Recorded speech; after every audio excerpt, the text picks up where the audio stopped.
کہ اللہ رب العزت فرماتا ہے فی کتاب اللہ کہ اللہ کے نزدیک مہینوں کی تعداد 12 ہے. یہ بات اللہ نے لوح محفوظ پر لکھ دیا.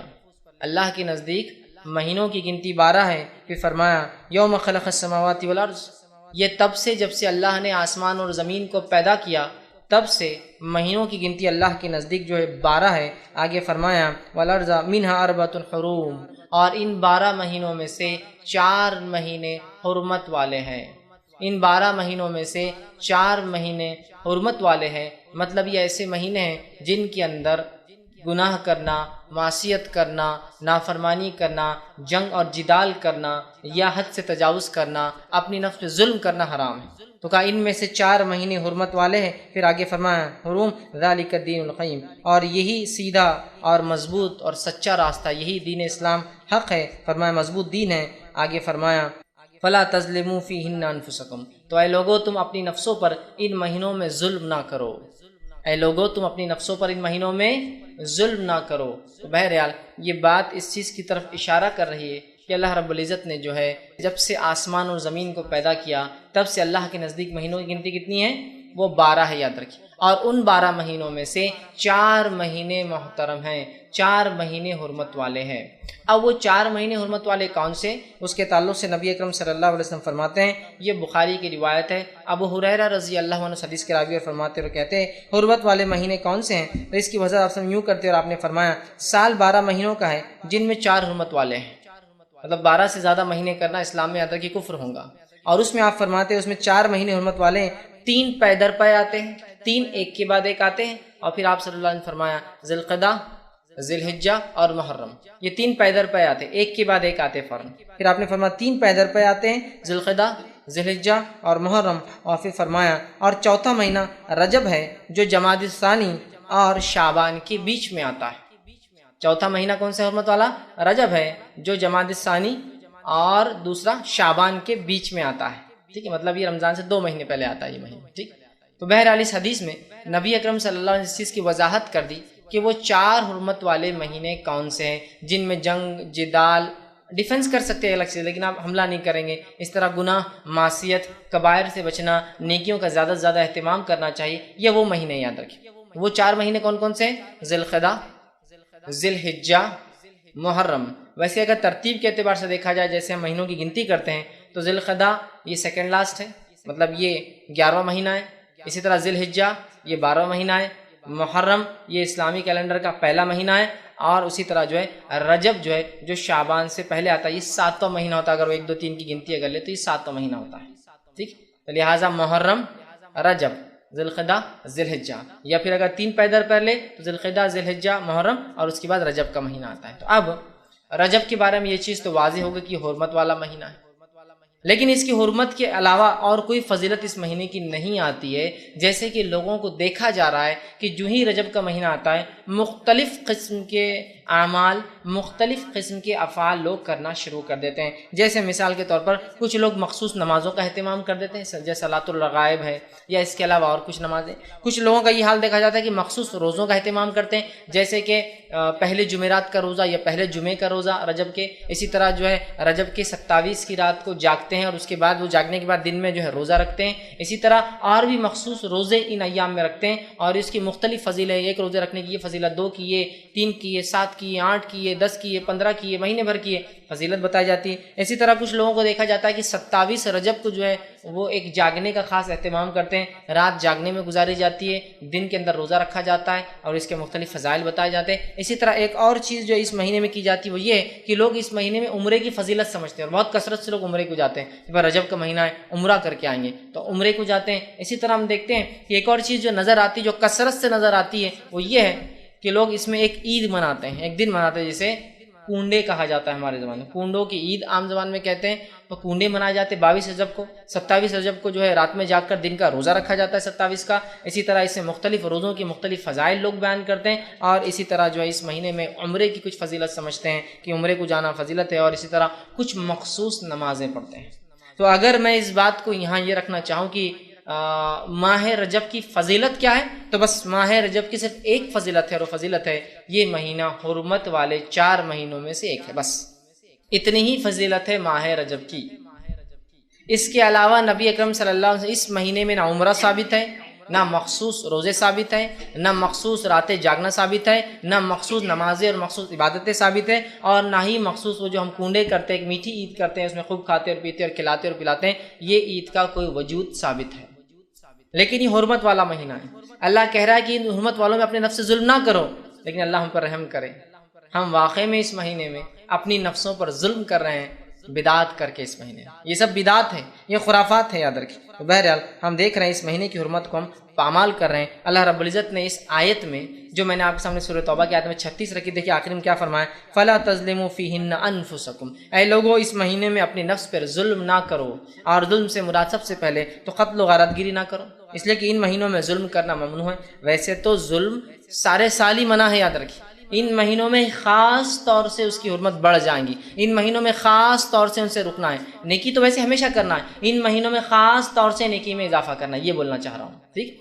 تو یہاں دیکھیے ان مہینوں میں خاص طور سے قتل و جدال نہیں کرنا چاہیے، لڑائی نہیں کرنا چاہیے۔ ہاں ڈیفنس کر سکتے ہیں، آپ کوئی لڑنے آ جائے آپ بچاؤ کر سکتے ہیں، لیکن آپ اٹیک نہیں کریں گے۔ یہ اللہ رب العزت نے سورہ بقرہ سورہ نمبر 2 آیت نمبر 217 میں اس کی وضاحت اس طرح سے فرمایا، یسألونک عن الشہر الحرام قتال فیہ، کیا آپ سے سوال کرتے ہیں کہ یہ حرمت والے مہینوں میں قتال کرنا کیسا ہے؟ اللہ نے جواب دیا فیہ کبیر، تو اللہ نے فرمایا قتال فیہ کبیر، ان میں قتل و غارت گیری کرنا بہت بڑا جرم ہے، بہت بڑا گناہ ہے۔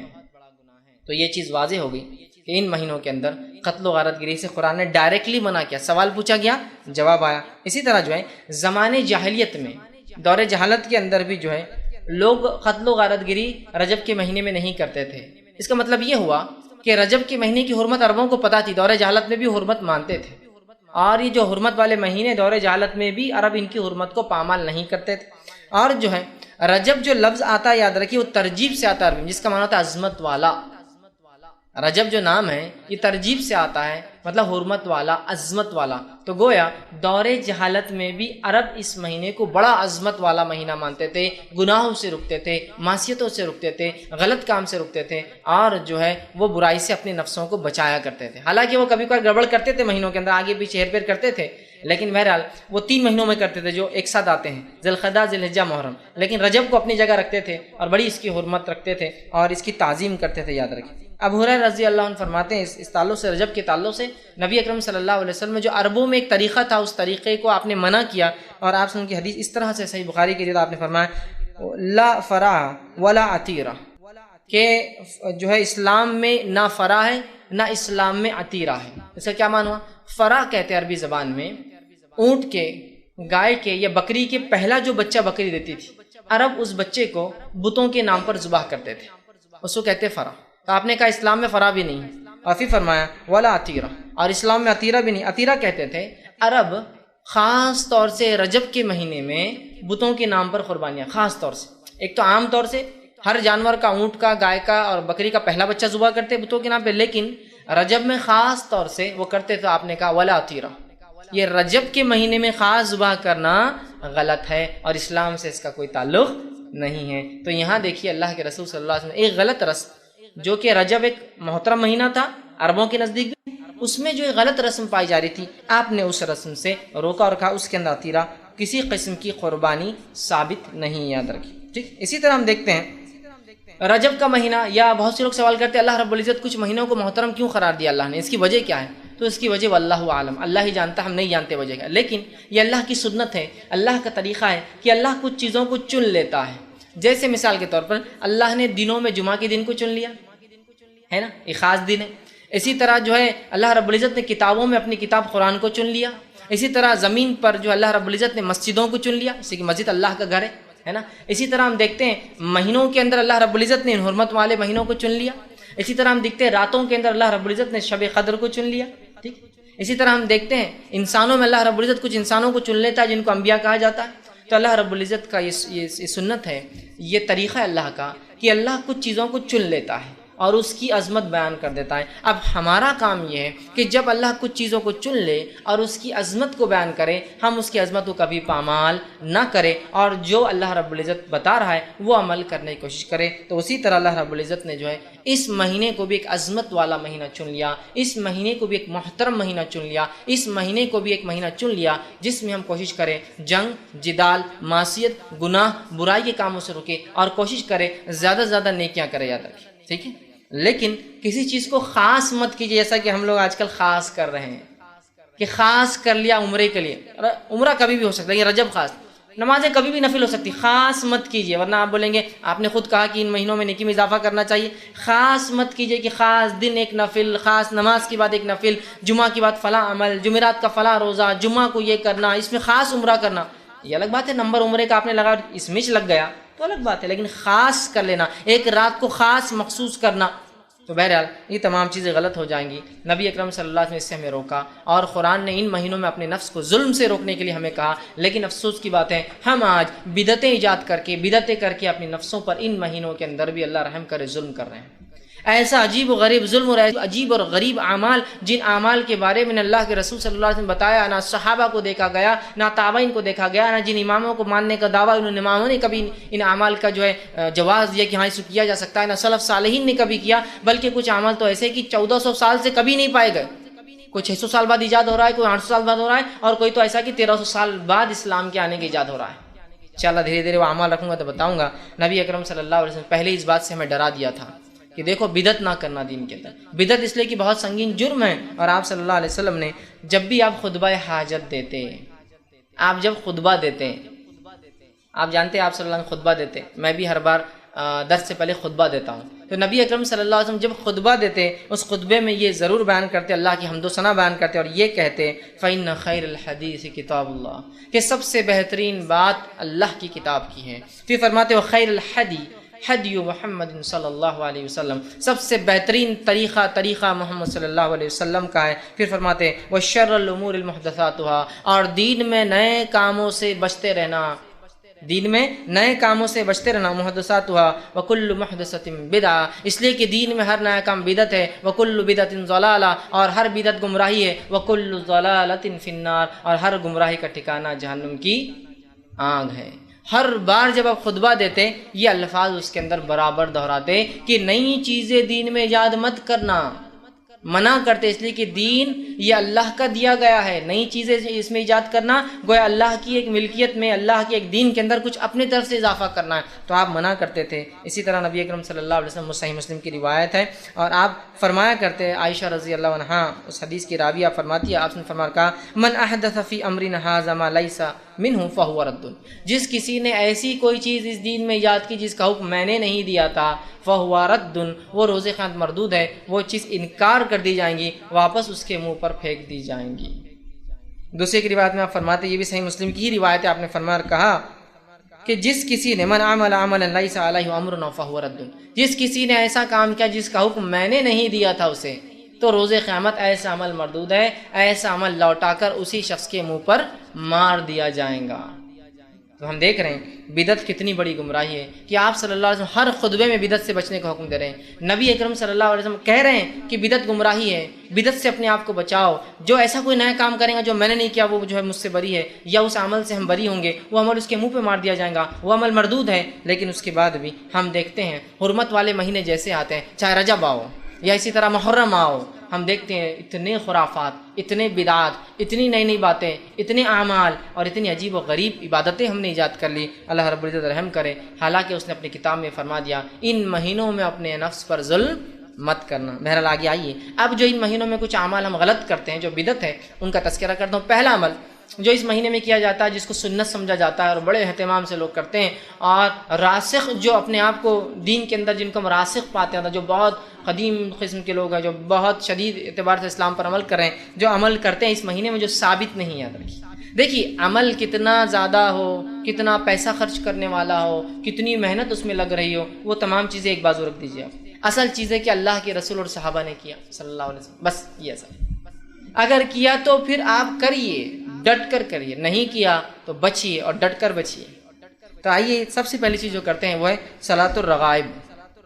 یہ قسم کی نماز، اس کا نام ہی لوگوں نے صلاۃ الرغائب، یہ نام لیکن نماز کا کسی فقہ کی کتاب میں کبھی نہیں ملے گا آپ کو، یہ نماز کا تذکرہ کبھی کسی محدث کے پاس آپ کو نہیں ملے گا، لیکن ایک یہ موضوع روایت ہے، ان موضوع اور من گھڑت روایتوں کو لے کر یہ نماز کو بنا دیا گیا جس کو صلاۃ الرغائب کہا جاتا ہے، اور یہ بڑے عقیدت کے ساتھ رجب آتے ہی لوگ اس کا اہتمام کرتے ہیں۔ اس نماز کے تعلق سے جو روایت پیش کی جاتی ہے، جو موضوع ہے، یاد رکھیے موضوع سمجھتے ہو، موضوع مطلب وہ حدیث جو نبی اکرم صلی اللہ علیہ وسلم کی طرف گڑھ دی گئی، منسوب کر دی گئی، لیکن آپ نے ایسی بات نہیں کہیں، وہ روایت کیا رکھتا ہوں جو صلاۃ الرغائب کی طرف لوگ سناتے ہیں، بیان کرتے ہیں۔ حدیث کے الفاظ اس طرح سے وہ یہ ہے کہ رجب اللہ کا مہینہ ہے، شعبان میرا مہینہ ہے، رمضان میری امت کا مہینہ ہے۔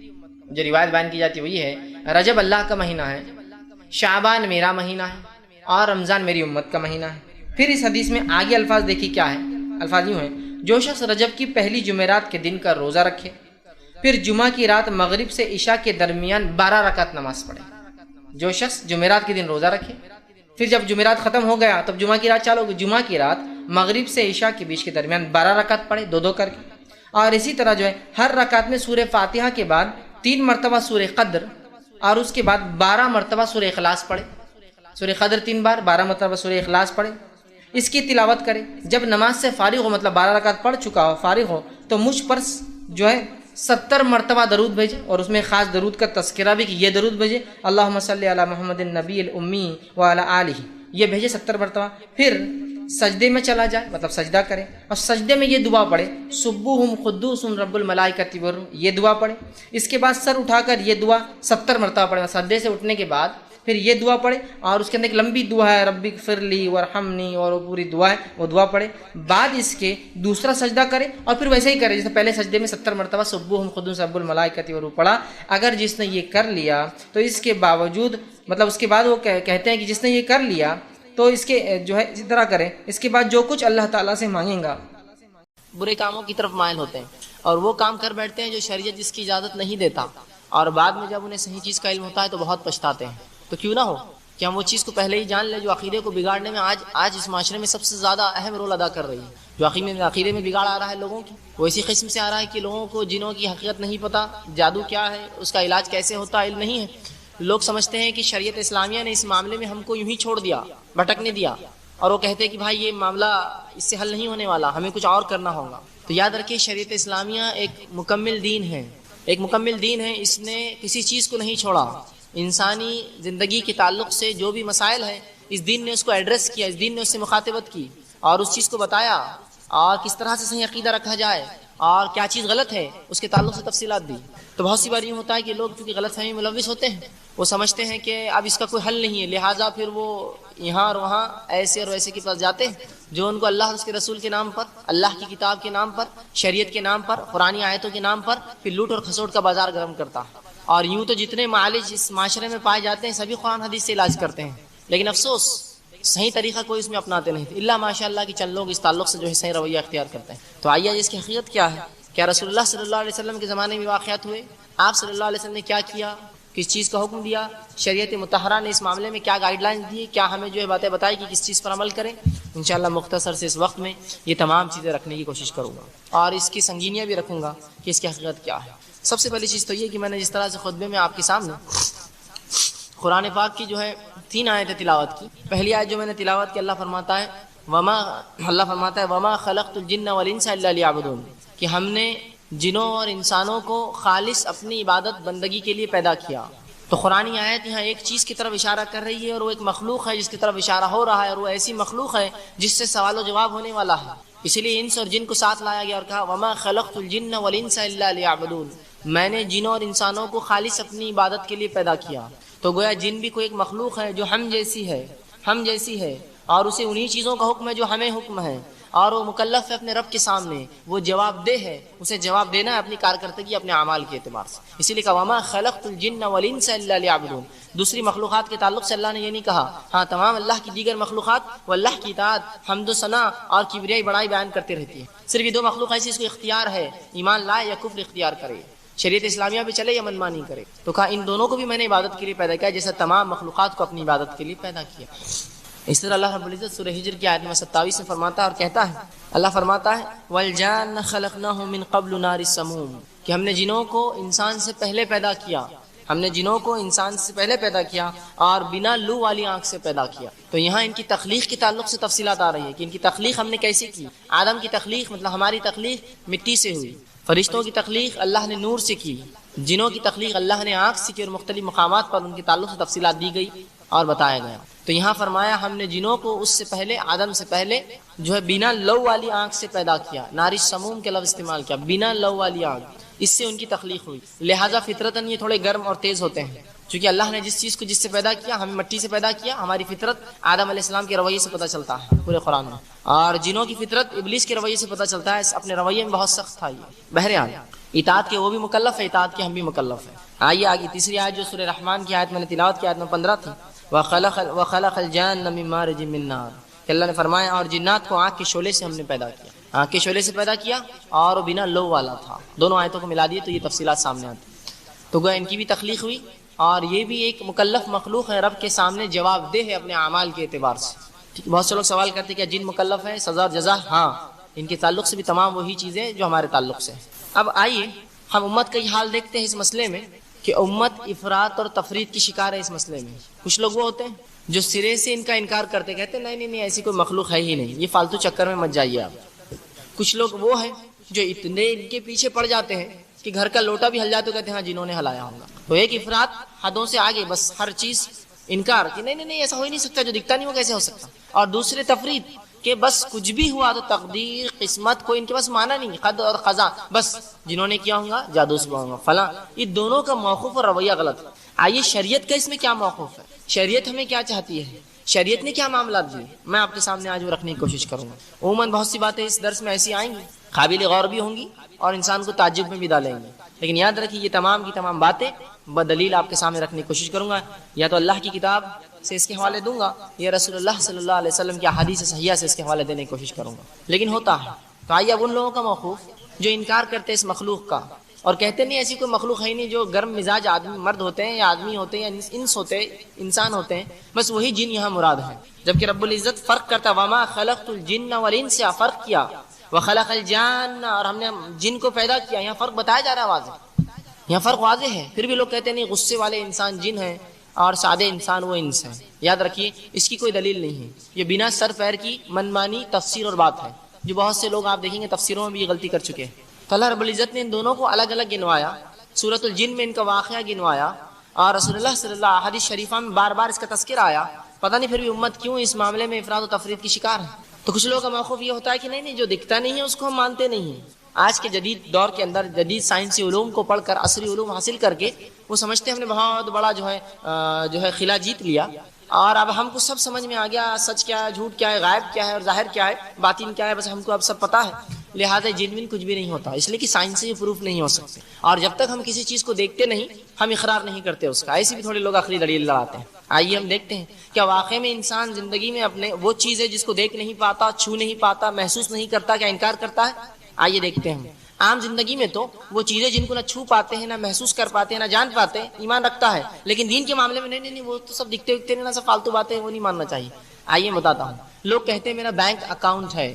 میرا یہ سوال ہے کہ آپ نے کبھی دیکھا آپ کا بینک اکاؤنٹ کہاں رہتا ہے؟ کئی مینیجر کو بولی میرا بینک اکاؤنٹ بتائیے، وہ نہیں کچھ بینک اکاؤنٹ نہیں رہتا، سب ایک جگہ پیسہ جمع ہوتا، تم کو ایک پاس بک دیتے، چیک بک دیتے، بس یہی اکاؤنٹ، جاؤ پاگل چالے مت کرو باقی بینک میں۔ آپ بولیں ارے میں بینک اکاؤنٹ کو مانتا ہی نہیں، وہ دکھتا ہی نہیں ہوتا بینک اکاؤنٹ۔ کسی نے دیکھا کہ آج تک بڑے بڑے لوگوں کے اکاؤنٹس ہوتے کروڑوں کے، کسی نے دیکھا اپنا بینک اکاؤنٹ؟ نہیں، پھر بھی ایمان رکھتے ہیں اس پر۔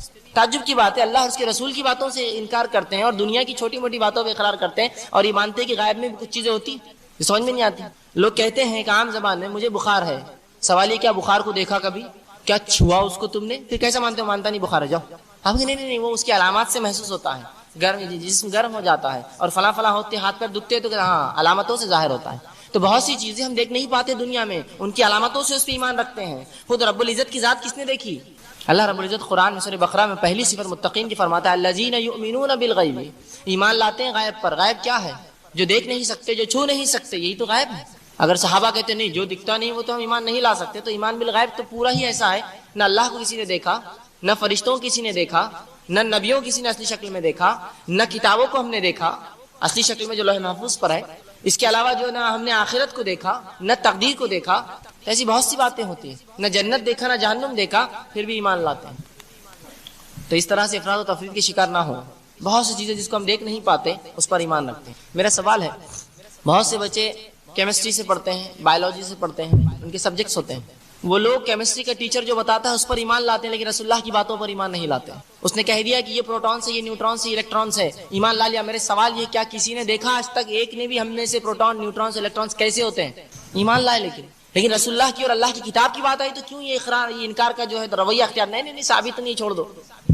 سوال ہے میرا، لوگ مائکرو بایولوجی پڑھتے ہیں، جراثیموں کے بارے میں علم حاصل کرتے ہیں، سوال یہ ہے آپ میں سے کتنے ہم میں سے جس نے جراثیم کو واقعی میں دیکھا ہے، لیکن اس پر ایمان تو لاتے ہیں؟ جراثیم لگ گئے تو بیماری آتی ہے، فلاں ہو گیا تو فلاں ہوتا ہے۔ سوال یہ، جراثیم دیکھا کس نے؟ تو یہاں تو اقرار کرتے ہیں جراثیم کا۔ تو سوال یہ، شریعت کی بہت سی باتیں ہیں جو چھو نہیں سکتے، دیکھ نہیں سکتے، محسوس نہیں ہوتی، لیکن ایمان لاتے ہیں۔ انہی میں سے یہ بھی ایک ہے جنوں پر ایمان۔ اب یہ نہ کہیں کہ جو دیکھ نہیں سکتے، چھو نہیں سکتے تو وہ ہوتا نہیں، ورنہ پھر بہت سی چیزیں نا جو دیکھ سکے آج تک ہم نہ چھو سکے لیکن ایمان لاتے ہیں دنیا میں۔ یہ تو فلاں نے کہا، یہ تو پروفیسر نے کہا، یہ تو ٹیچر نے کہا، نیوٹن کے لاز مانتے ہیں۔ میں سمجھتا ہوں حدیث رسول پہ اس سے بھی کمزور ایمان ہوتا ہے ہمارا۔ نیوٹن کے لاز کو جتنے پکا مانتے ہیں کہ first law of Newton, second law of Newton and third law of Newton, جتنا ایمان اس پر ہے رسول اللہ کی حدیث پر اس سے کم ایمان ہے ہمارا۔ نہیں، یہ سمجھ میں نہیں آ رہا، یہ تو پلے نہیں پڑتی، اس کا تو کوئی وجود ہی نہیں دکھتا ہمیں، ہم نے تو کبھی نہیں دیکھا، جب تک چھوئی نہیں ہم اس کو مانیں گے نہیں۔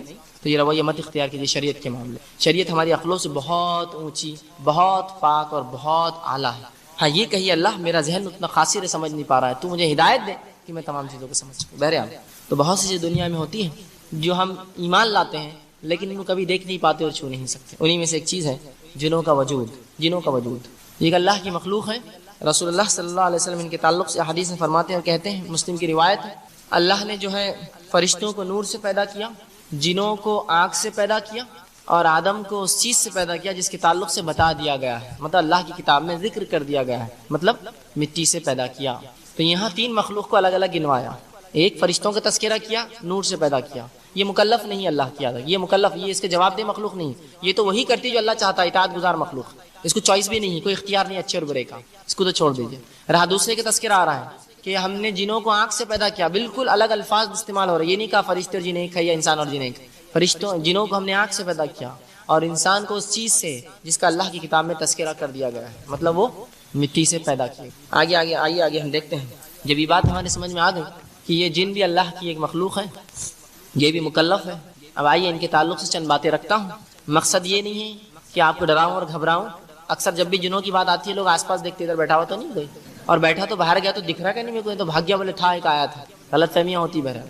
تو انشاءاللہ عزیز چند باتیں رکھوں، مقصد نہ ڈراؤں، نہ یہ ہے کہ آپ کو خواہ کی کسی مشکل میں ڈالوں، بلکہ مقصد یہ ہے کہ صحیح علم دو، جس کی وجہ سے، جس کا علم نہ ہونے سے عقیدوں میں بگاڑ آتا ہے، تو عقیدوں میں بگاڑ نہ آئے بول کر یہ بات میں آپ کے سامنے رکھ رہا ہوں، تاکہ جب بھی کوئی مسئلہ ہو ہم اس چیز کو جان لیں، اس چیز کو سمجھ لیں۔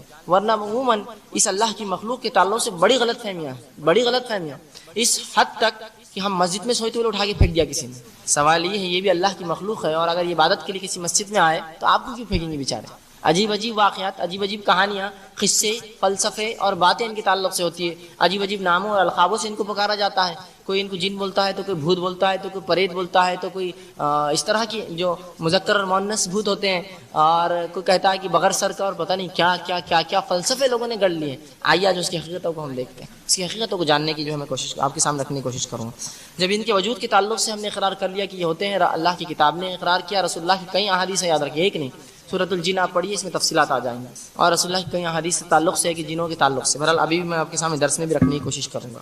جنوں کو جو ہے کئی ناموں سے پکارا جاتا ہے عربی زبان کے اندر، عربی زبان میں جنوں کے کئی القاب یا کئی نام ہوتے ہیں جن سے اس کو پکارا جاتا ہے۔ کچھ نام خود قرآن نے لیے، کچھ نام خود رسول اللہ نے لیے، اور کچھ نام جو عربی زبان میں عام تھے جو آج انگلش زبان میں بھی آتے ہیں وہ چیز ہے۔ پہلی چیز تو یہ، جنوں کو سب سے مشہور اور معروف نام جس سے پہچانا جاتا ہے وہ جنی ہے، انگلش میں بھی یہ نام سے جنوں کو پکارا جاتا ہے، وہ عربی کا لفظ ہے جنی، چھوٹے جن کو کہا جاتا ہے۔ تو جو ہے یہ جو ہے تو رسول اللہ سے تو یہ لفظ ثابت نہیں، لیکن عربوں کے اندر یہ نام ہوا کرتے ہیں جنوں کی، کچھ احادیث ثابت ہے اس کا بھی تذکرہ کرتا چلوں گا، اور جو نہیں ہے وہ بھی کرتا چلوں گا۔ تو جنی کہا جاتا ہے جنوں کی عام قسم کو، یا جن جس کو کہتے ہیں، انگلش میں بھی یہ لفظ جنی آتا ہے، الادین اور اس کا جنی لفظ استعمال ہوتا ہے انگلش زبان میں، جنی یہیں عربی سے جاتا ہے۔ اسی طرح کچھ جن ہوتے ہیں جن کا نام جو ہے عامر ہوتا ہے، کچھ کو ارواح کہتے ہیں، اب میں اس لیے رکھ رہا ہوں کہ نام سے شروعات ہوتی ہے کسی بھی چیز کی، کچھ کو ارواح کہا جاتا ہے، ٹھیک ہے۔ اسی طرح یہ ارواح انہیں کہتے ہیں جو انسانوں کو راستے میں تکلیف دیتے ہیں، دروں کے اندر آ کر، اس کو روح بولتے ہیں، روح بھٹک رہی اس طرح سے، ارواح عربی میں کہتے ہیں. یہ آ کے لوگوں کو تکلیف دیتے ہیں. جو لوگ مر چکے ہوتے ہیں ان کے چہروں میں آ کر انسانوں کو ڈراتے ہیں, دھمکاتے ہیں, یا پھر نئی نئی باتیں سکھاتے ہیں. تو اس طرح کی یہ کام کرتے ہیں. اسی طرح جو ہے شیطان یہ قوی ہیکل جن ہوتا ہے. اس کو عربی میں بھی شیطان کہتے ہیں. قرآن نے بھی ابلیس کو شیطان کہا, تو شیطان بھی کہا جاتا ہے. اسی طرح افریت بھی انہیں کہا جاتا ہے. افریت ایک بہت قوی ہیکل جن, جو سلیمان علیہ السلام کا سورہ قصص کا واقعہ پڑھ لیجئے کہ ایک افریت نے سلیمان سے کہا, سلیمان تیرے اٹھنے سے پہلے, اس مجلس کے برخاست ہونے سے پہلے میں سبا کی رانی کا تخت تیرے پاس لا دوں گا. تو یہاں بھی افریت ایک جن کا نام آتا ہے جو کہ احادیث میں آتا ہے, اور علماء لکھتے ہیں بڑا قوی ہیکل جن ہوتا ہے جس کے تعلق سے قرآن نے تذکرہ کیا. اسی طرح خبث اور خبائث, رسول اللہ فرماتے ہیں جب بھی کوئی شخص بیت الخلاء جائے یہ دعا کرے اللہم انی اعوذ بک من الخبث والخبائث. تو خبث اور خبائث جنوں کی وہ نسل رسول اللہ فرماتے ہیں جو بدترین قسم ہے, جو انسانوں کو جب وہ ننگے ہوتے ہیں, جب تاڑتی ہے, جب دیکھتی ہے, جب تکلیف پہنچاتی ہے. تو جب بھی حمام میں جایا کرو, بیت الخلاء اور پیخانوں میں جایا کرو, رسول اللہ فرماتے ہیں یہ دعا ضرور پڑھ لیا کرو اللہم انی اعوذ بک من الخبث والخبائث, کہ اللہ میں پناہ مانگتا ہوں تجھ سے یہ غلیظ نسل جنوں کی خبث ان کے مذکر سے, اور خبائث ان کے مؤنث سے, دونوں سے. جن مطلب ان کے اندر مذکر مؤنث میل فیمیل بھی ہوتے ہیں, جس طرح ہم میں ہوتے ہیں مردوں کے اندر عورت اور مرد ہوتے ہیں, اسی طرح ان میں بھی ہوتے ہیں. تو یہاں رسول اللہ نے دعا سکھائی ان سے پناہ مانگنے کی, بچنے کی. تو یہ چند نام تھے جو قرآن حدیث میں اور عربی زبان میں مشہور اور معروف ہے جنوں کے. آئیے اب دیکھتے ہیں ان کی قسمیں کیا ہیں. حاکم کی روایت ہے, آپ صلی اللہ علیہ وسلم فرماتے ہیں جنوں کی 3 قسمیں ہوتی ہیں. 3 قسم کے ہوتے ہیں. ایک وہ ہوتے ہیں جو اڑتے پھرتے ہیں, اس سے بھی ایک صفت پتہ چلتی ہے ان کی کہ اڑ سکتے ہیں, جو اڑتے پھرتے ہیں. دوسرے فرماتے ہیں آپ صلی اللہ علیہ وسلم جو شکلوں میں ہوتے ہیں, مختلف شکلوں میں, سانپ کتے کی شکل میں, حدیث میں الفاظ بالخصوص آئے ہیں, سانپ اور کتوں کی شکل میں ہوتے ہیں, تو مطلب دوسری قسم شکلوں میں ہوتے ہیں. تیسری رسول اللہ صلی اللہ علیہ وسلم فرماتے وہ ہے جو کبھی کہیں ٹھہرتے ہیں اور کبھی سفر کرتے, کبھی رکتے ہیں اور کبھی چلتے ہیں. تو یہ 3 قسمیں رسول اللہ صلی اللہ علیہ وسلم بتائیں ان کی رہائش کے اعتبار سے. ایک وہ جو اڑتی پھرتی ہے, دوسری قسم وہ جو جانوروں کی شکل میں یا کسی شکل میں آتی ہے. لیکن میں پھر کہوں گا ہر چیز پر یہ شک مت کیجیے آپ کی جن تو نہیں ہے کہیں, ورنہ کوئی کتا کہ آپ کے سامنے کچھ کھا رہا, بڑے جانور چھیڑو مت, پتہ نہیں جن تو نہیں ہوں. یہ معنی نہیں یاد رکھیں. آگے رکھوں گا اس کی تفصیلات, آگے تفصیلات رکھوں گا کہ شکلیں کب لیتے ہیں اور کیا نقصان ان کو ہوتا ہے اس میں. بہرحال تیسری وہ شکل ہوتی ہے جنوں کی جو کسی مقام پر کبھی ٹھہرتی ہے اور کبھی جو ہے سفر کرتی ہے, نکل جاتی ہے, مطلب کھانا بدو جس کو کہیں گے, رکتے ہیں اور چلے جاتے ہیں. تو بہرحال رسول اللہ صلی اللہ علیہ وسلم نے ان تینوں قسموں کا تذکرہ کیا. اب آئیے پہلی چیز تو یہ جان لے, جب اڑنے کے تعلق سے ان کی حدیث آتی ہے, اللہ رب العزت نے ان کو بہت تیز اڑنے کی صلاحیتیں دی ہیں. یہ پہلے آسمان تک رسائی کر سکتے ہیں چند سیکنڈ یا چند منٹوں میں, جس کو ہم کہیں گے. اتنی قوت ان کو اللہ رب العزت نے دی ہے. اور یاد رکھیے اللہ جب بھی کوئی نعمت دیتا ہے اس کا سوال بھی کرے گا. اللہ رب العزت نے فرما دیا سورہ تکاثر میں کہ جو نعمتیں دی جائیں گی اس کے تعلق سے تم سے سوال ہوگا. تو جن اور انس کو جو نعمتیں دی گئی سوال ہوگا. اگر صحیح استعمال ہوتا ہے تو فائدہ ہوگا, غلط استعمال کرتا ہے تو اس کو جواب دہ ہے. تو ان کی صلاحیتوں میں یہ ہے جیسے رسول اللہ اڑتے پھرتے ہیں, یہ پہلے آسمان تک رسائی کر سکتے ہیں. دوسری جو شکلوں میں ہوتے ہیں, یاد رکھیں جن کبھی بھی شکل بآسانی نہیں لیتے, اس لیے کہ جب یہ کسی شکل میں آ جاتے ہیں تو پورے طبعی قوانین, فزیکل لاز ان پہ لاگو ہو جاتے ہیں. مثال کے طور پر ایک جن نے کتے کی شکل لی اور کسی نے کتے کو مار دیا تو وہ ختم ہو جائیں گے. تو تمام طبعی قوانین اس پہ لاگو ہو جا سکتے, وہ انسان کی نظروں کے سامنے اپنی اہلیت کو بدل نہیں سکتے. وہ ایک مقام پر اللہ نے ان کو رکھا ہے, اس مقام سے بدل کر یہاں آتے ہیں. تو ایسا نہیں ہو